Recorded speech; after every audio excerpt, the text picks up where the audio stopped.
Have you ever imagined yourself lost in an arid region, your throat parched, almost dying of dehydration, when suddenly, out of nowhere, you come across a Himba tribe?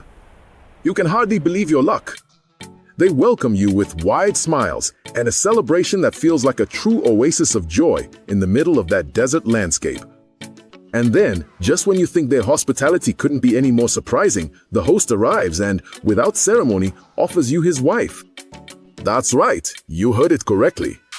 At that moment, you stop and think, am I hallucinating from the heat? But no, it's real. Among the Himba, this gesture is more than just a simple offer. It's a profound symbol of trust and respect. So, what would you do? Would you accept the invitation or stay dry? Oops, I mean thirsty? Are you curious? Then get ready, because what comes next will surprise you. Shall we go?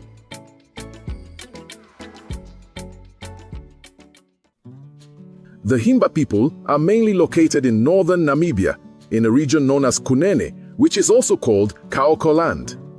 This area is characterized by vast desert landscapes and mountains, an arid environment where they have lived for centuries, maintaining their traditions and nomadic lifestyle. Besides Namibia, there are also small Himba communities in southern Angola, which are close to the Namibian border. These territories are remote and isolated, which has helped the Himba people preserve their culture and traditional ways of life. Living in Namibia is like opening your eyes to a world where the clock runs slower, where every second stretches out and lazily settles into every corner of the day.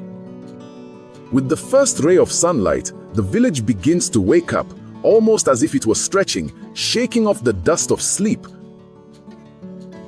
The fire that smoldered through the night is rekindled with a simplicity that only those who live in harmony with nature can understand. The women are the first to get up. With precise and careful movements, they begin their daily tasks. Milking the cows, preparing the milk, cooking the porridge. Each gesture is like a dance, a choreography rehearsed over generations. There is no rush, but there is no rest either. The walk is continuous, constant, a chain that unites everyone in a common purpose. And then, there are the children, always running, always laughing, like little comets streaking across the village sky. They play, imitate the adults, and learn by watching. And in the midst of all this activity, the village chief watches, a silent sentinel, caring for his people with a watchful yet tender gaze.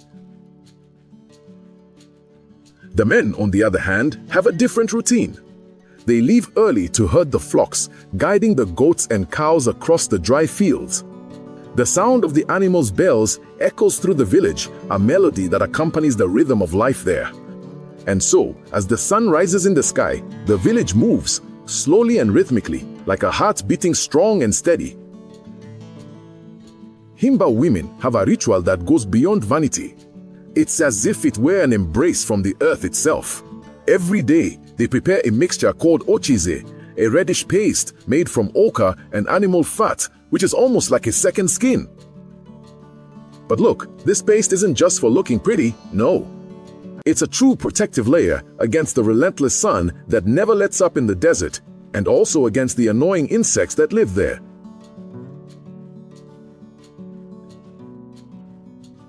It's as if nature itself offers its own shield to protect these resilient women.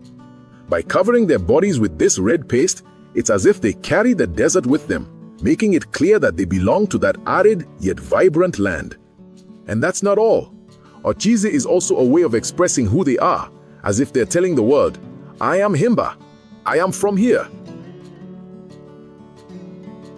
Now, imagine living in a place where water is so precious that every drop is worth more than gold. For the Himba, bathing the way we are used to would be an unimaginable luxury. But they have discovered an ingenious way to stay clean: the smoke bath. Ah, the smoke! It rises, winding through the air, enveloping everybody with the scent of desert herbs. It's as if the soul of each Himba is purified by nature's embrace. A silent ritual that cleanses and revitalizes, never wasting the essence of life. While the rest of the world chases after soaps and shampoos, the Himba trust in ancient wisdom, where smoke not only cleanses but also connects, creating an invisible bridge between man and the earth. And you, would you clean your private parts with just smoke? Or would you have the courage to face a smoked woman? Let me know. I love reading your comments. Among the Himba, hospitality takes forms that, for many, seem like a mystery. When a visitor arrives, they are not just welcomed with smiles and kind words. In some cases, they are honored with a gift that carries the weight of centuries of tradition, the host's wife. Can you imagine if everyday life were like that? You visit your friend's house, and out of nowhere he says, "Go ahead, buddy, my wife is already waiting for you in the bedroom." What would you do?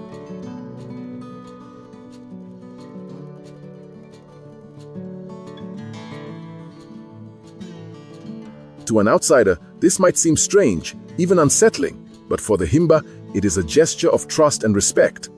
It's as if by offering what is most precious to them, they were saying, "Here, you are one of us. We share everything, even what is dearest to us." There is a subtle irony here.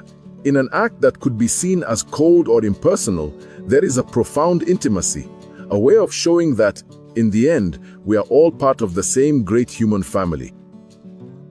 Now you can stop thinking naughty thoughts, you rascal. And since you've made it this far, help the channel by sharing this video with that friend of yours who would love to visit this village, if you know what I mean. The Himba houses are much more than simple shelters. They're made from a mixture of clay and dung. That's right, made from animal dung. These structures seem to sprout from the ground itself, as if they were natural extensions of the surrounding environment. The thatched or grass roof, in turn, is like a crown that protects its inhabitants from the whims of the weather. Each house is a symbol of the Himba's resilience and their skill in transforming what nature provides into something that offers safety and comfort. There, inside these simple dwellings, the life of the tribe unfolds. Stories are told, children grow up, and traditions are passed down from generation to generation like an endless cycle of life and wisdom. At the heart of Himba spirituality, the sacred fire, or Okurovo, burns like an eternal flame. But it is not just any campfire that warms the cold desert nights.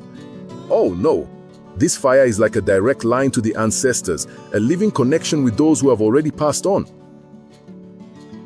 The Okurovo stays lit all the time, without rest, because it represents much more than warmth.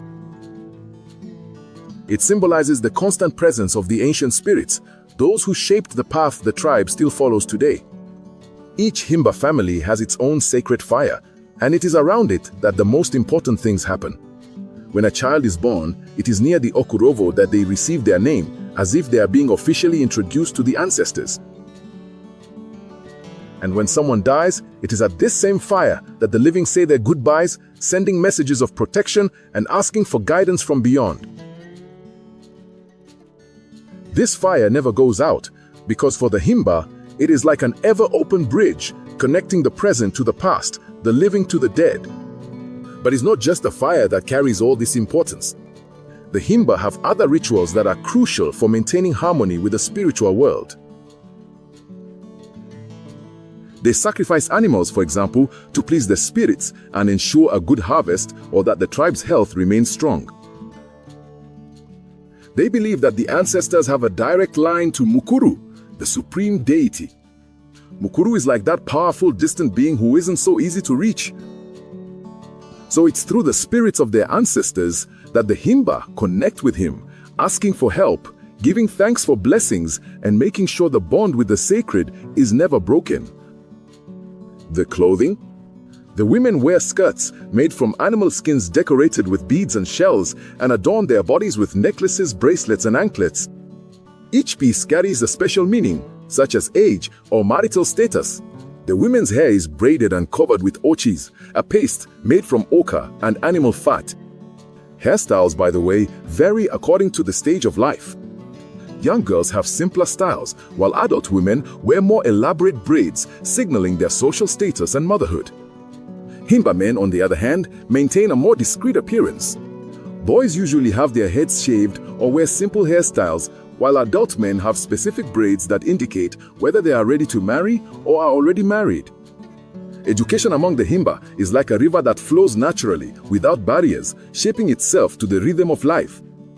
No classrooms, blackboards, or notebooks. There, learning happens in practice, in the heat of daily life, where children absorb knowledge like a sponge, simply by observing and participating. The boys follow in the footsteps of the men, tending to the cattle, learning to be the guardians of the herd, while the girls, with their skillful hands, learn from an early age the art of caring for the home, preparing food, and creating the ornaments that are like a trademark of the tribe. For them, playing and learning are two sides of the same coin. The lessons come from stories told at night around the fire, from songs that echo across the desert, and from dances that set the rhythm of life. There's no such thing as boring classes here.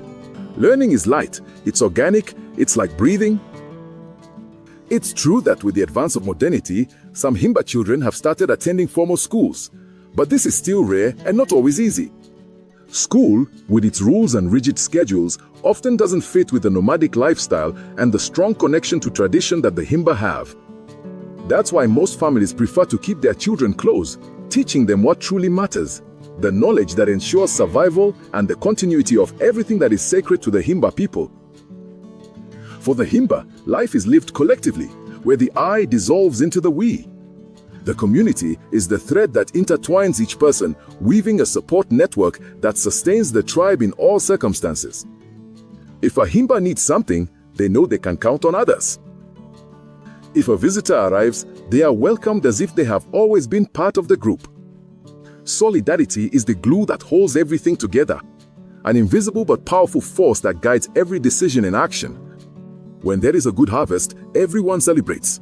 When drought threatens, everyone comes together to find solutions.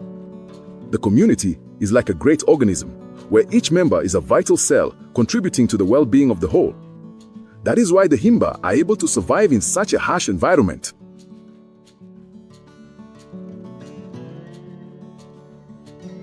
Because for them, true strength lies in unity, in the certainty that together they can face any challenge the desert throws at them. And so, my friend, if you've made it this far, it's because you enjoyed the content.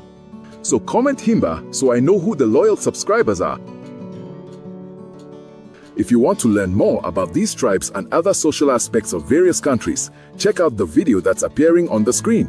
Thanks everyone, and see you next time.